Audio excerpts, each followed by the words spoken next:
Hi, I'm Alex Archbold, and I've been buying and selling antiques since I was 9 years old. From basements to scrapyards, I'll look just about anywhere I can to find lost antiques and collectibles. And sometimes I'll go big and buy everything. I never know what's going to happen or who I'm going to meet. This is our life, this is our adventure, and this is Curiosity Inc.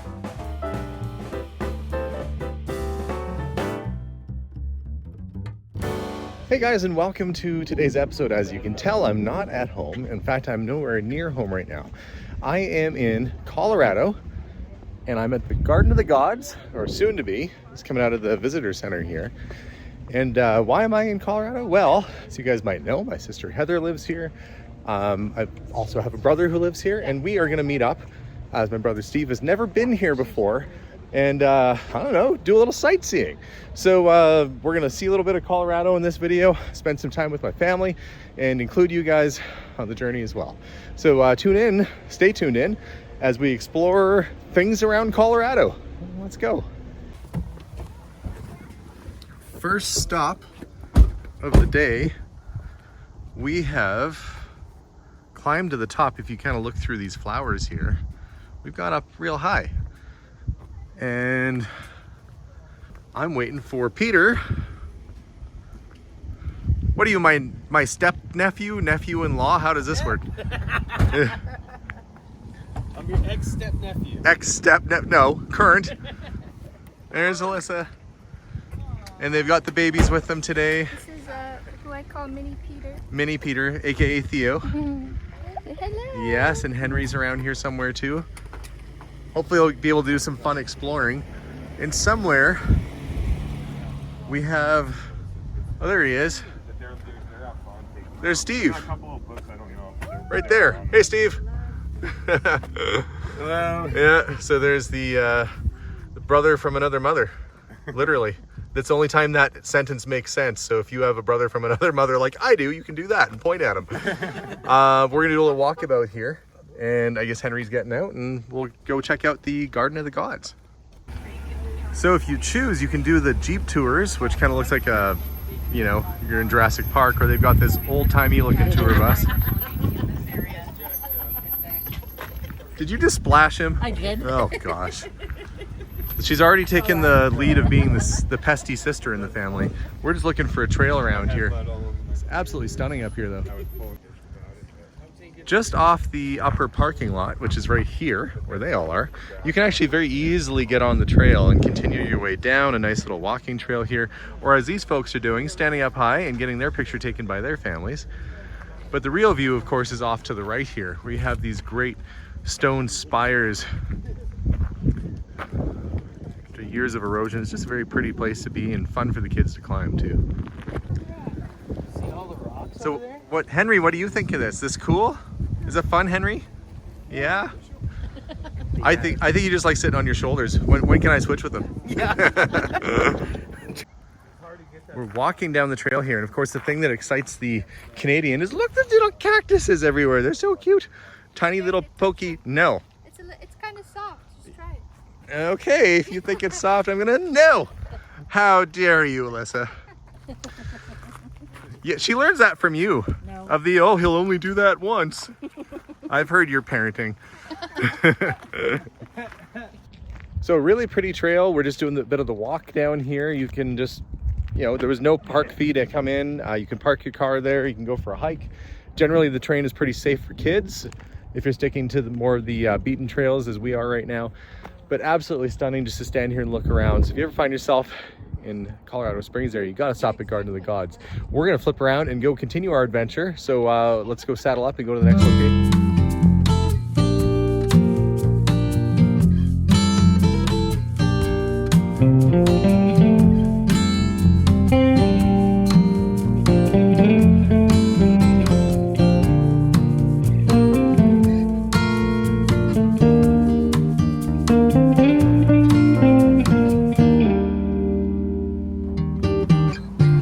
We've arrived, and I can honestly say I've never been here before. Now I'm pretty sure you could park around the other side too. This is an entrance, and there are a lot of stairs on this side, but I noticed a sign saying avoid these stairs, use the other side. But we're gonna do the stairs. Got to work that lunch off.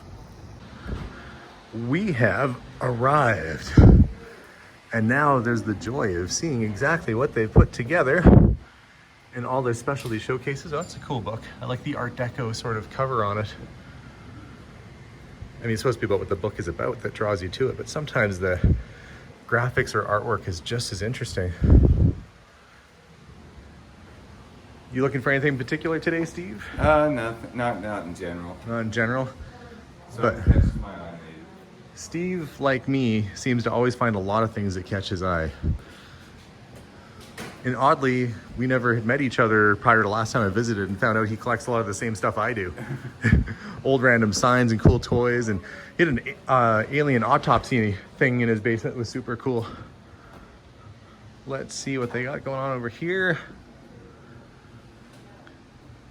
Teapots.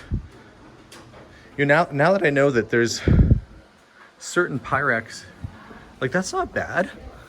$5 for the Pyrex with the lid. It's a good deal. Somebody needs it. I lucked out and found a really rare Pyrex not that long ago, so I kind of know what to look for now. Old liniment bottles. I have one of these. Oh, do you? Yes. Yeah, those are neat. Pepsi carrier. So Steve, last time I was at somebody's house, watch your step on the carpet, it's curled up there. I found a Pyrex dish and it ended up being worth $1,500 for a dish, like a casserole dish. That's amazing. So now I know if I see one of those out in a place like this, normally I would avoid, and I know some of you at home are watching going, I wouldn't avoid the rooms with the teacups and stuff. Normally I do because it's not my thing, but I would never say no to accidentally stumbling across a $1,500 Pyrex for the right price. And they've got some old costume jewelry in here. Brooches, and the prices seem fair, you know, $8, $14, $5. If you want a vintage piece of costume jewelry, it's not too bad. All right, a few little toys and milk bottles. If you ever come across a milk bottle, you're gonna wanna look for the ones like this that have the applied colored label on them. So this one was for lemonette soda. This isn't a milk bottle, but if you did find a milk bottle like that, that's what you'd be looking for with applied label. Or raised lettering. But I don't really collect soda bottles and stuff too much. I used to love old radios like this, the old wooden radios. I still do have a little bit of a collection of what are called Catalan radios. It's an early form of plastic, and they're of the radio variety, they're the more desirable. So if I can stumble across one of those, I'd be happy. Oh, here's a bookseller selling an antique fire truck. What's he asking? $150. Dope Key. Actually, that's a good brand name. Firestone tires on it. That's not a bad price for that, actually. It's probably maybe worth a little bit more, not much, but that brand, that Dope Key brand, is very good quality for pressed steel toys. Babe Ruth book. Always check the inside covers because you never know when somebody had something signed. He was probably gone by the time that book came out, but sometimes you find an autographed copy. Here's an old advertisement somebody's mounted to wood.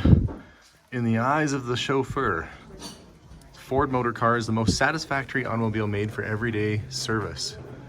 2-cylinder opposed, gives actual 8 horsepower. I heard that Seinfeld joke. Well, they're really sticking with the horsepower thing, aren't they? Like, you don't have to compare things to horses anymore. Anyway, I'm pretty sure that's a replica ad, but it's still neat to see. Sometimes you have to be careful going through things like books because they might have bugs in them. Like that type of bugs. That's like a 1962 Bugs Bunny doll. Stuffed with its creepy kind of plastic face. Steve is finding things. Look at him climb over there. He's grabbing wrenches off the wall. What'd you get? Oh, so I've just seen they're both the same, but one's $2 less. Oh, okay. But it's the So- same type of wrench? Yeah. I'm just gonna see which one's better. I'm gonna get it for my pipe wrench collection. There you go. As for me, I haven't found anything just yet, but I haven't given up. Still gonna keep on looking. Looks like it's part of an old slot machine. The glass plate out of a slot machine. Feet, I think, off of a tub, perhaps. Don't know why I'm pointing that stuff out. It's just as I'm looking, I'm pointing and looking at stuff. Parts of dolls. Not seeing a lot of old toys or advertising signs, but there is a downstairs here too, so I'll have to check that out after. I'll come down that way in a minute. Something you don't see every day. This little ringer down here, that's meant for putting your collars and stuff through when people had, you know, sort of Victorian, it's like a crimper. But I've seen several of those here now. And, you know, you might not see another for years in this place. Apparently we're in the crimped collar district. These are always, I always do like the milk glass, green milk glass, or Vaseline ware that glows under black light. This wouldn't glow, but in terms of glassware, that's a little bit more interesting, I think. Over on this side, we've got salt and pepper shakers and some smalls. I actually prefer to look in the smalls case. I find you find some really interesting stuff, and when you're traveling, it's a little easier to bring back with you.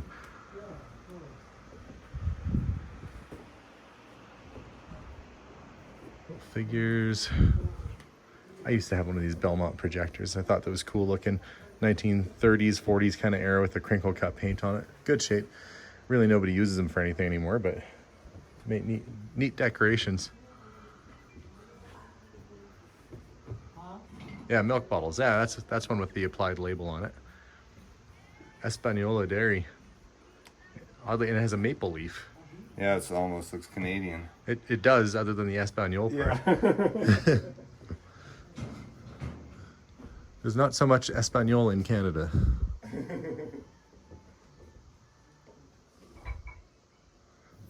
Folk art. Things they used to give away at the bowling alleys back in the day. Oh yeah, yeah. I have some for my sister when I was younger. Do you have enough to make your whole little, your whole alley? No, I only got like 3 of them. Oh, it's enough for a little bit of a game. Yeah. It's like a little whirly gig here. Put him out in the wind and his arms flap around.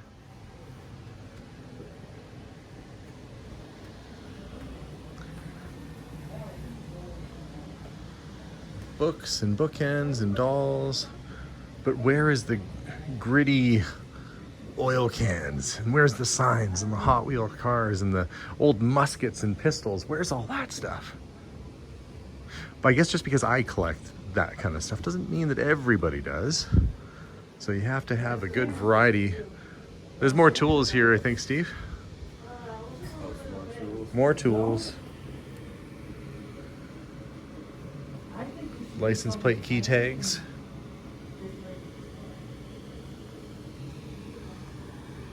No, it's definitely a good variety of different sort of things. Steve's finding all kinds of stuff. He's right into the tools. Couple little Hot Wheels there.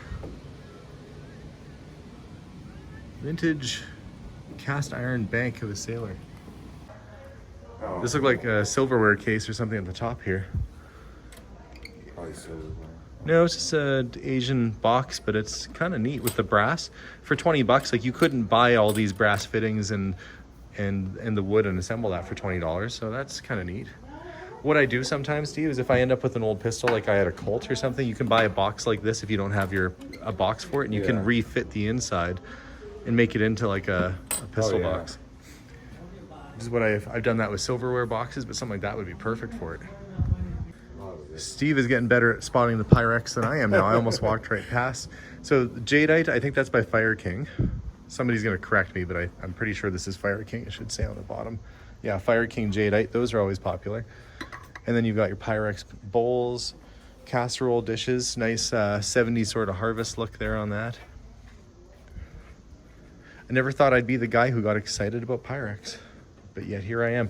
What I'd like to find would be the stand for my Starburst or my Atomic Burst.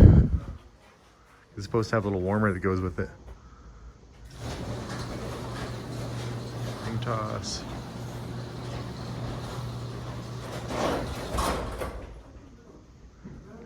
Lots of records. If my dad was here, he'd be all into this.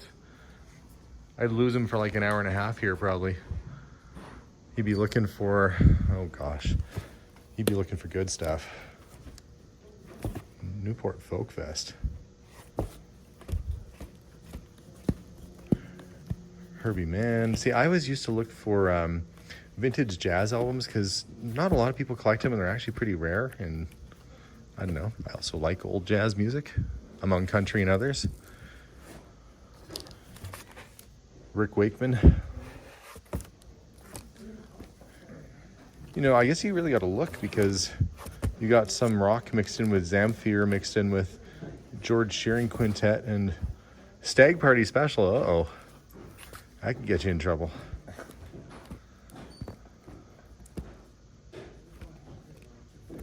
Yep.